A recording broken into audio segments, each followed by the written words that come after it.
We do have now a new development in the wake of the worst shooting in Maine's history. The gunman's family revealing they alerted the local sheriff's office that they were becoming concerned about his deteriorating mental health 5 months prior to the massacre that left 18 people dead. Documents released from the sheriff's office just yesterday revealed a detailed timeline of warning signs and failed efforts to stop the 40-year-old gunman long before he opened fire at a bowling alley and a bar nearly a week ago. Here to discuss these updates is former Executive Assistant Director for Intelligence at the FBI, Joshua Skule.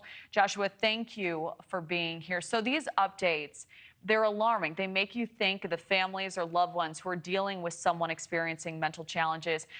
What is the best course of action for ensuring something like this never happens again? And in your estimation, from the limited information we have, did this family take the proper steps?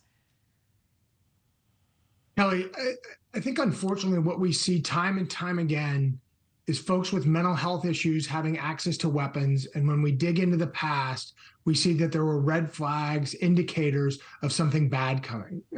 And so I really think it's incumbent upon our elected leaders to finally take action.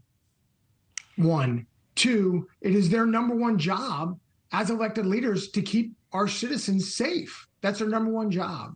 And then three, to answer your question, yes, I do think the family did everything they could do. However, I think law enforcement could have done more, and there could have been more communication between law enforcement and the Department of Defense, the Army in specific.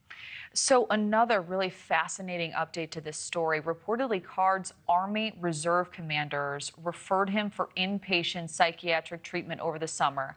That was after they became concerned about his comments that he had been hearing voices and about threats he made to the base. So Card was treated for 2 weeks. He was released. It's unclear what happened after that. What are the terms of release in these types of situations? Well, I don't know what the terms for his release were. I do know that the Army removed his access to any military weapons. In their dialogue with the Sheriff's Department, that should have been communicated that they were that concerned.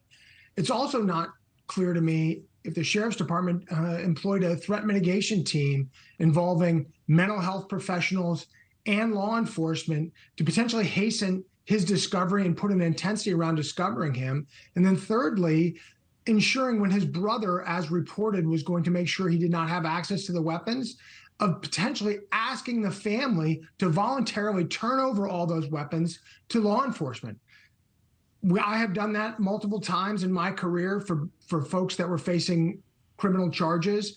It is a common practice for the family to be asked to give those weapons for safekeeping and away from somebody that could harm people. And it doesn't appear that that happened. Well, and I certainly understand that from a law enforcement perspective. What more could they have done? You know, these warnings, they were coming from both family and fellow military. I just find that really eye-opening. This wasn't just coming from one source. Still, we have this outcome. Does that surprise you? And I know you talked about communication that needs to be happening between the two. What more needs to be done? Well, I think in this instance, it really needed a complete picture need to be drawn. And we need to make sure that we continue to promulgate the message of see something, say something. The family communicated that. The Sheriff's Department was in receipt of some of the information, but not in the totality of it. It doesn't appear that the military took this as seriously as they could have. It is a breakdown in communication across the board, in my opinion. So I think that there is going to be continued renewed vigor on this.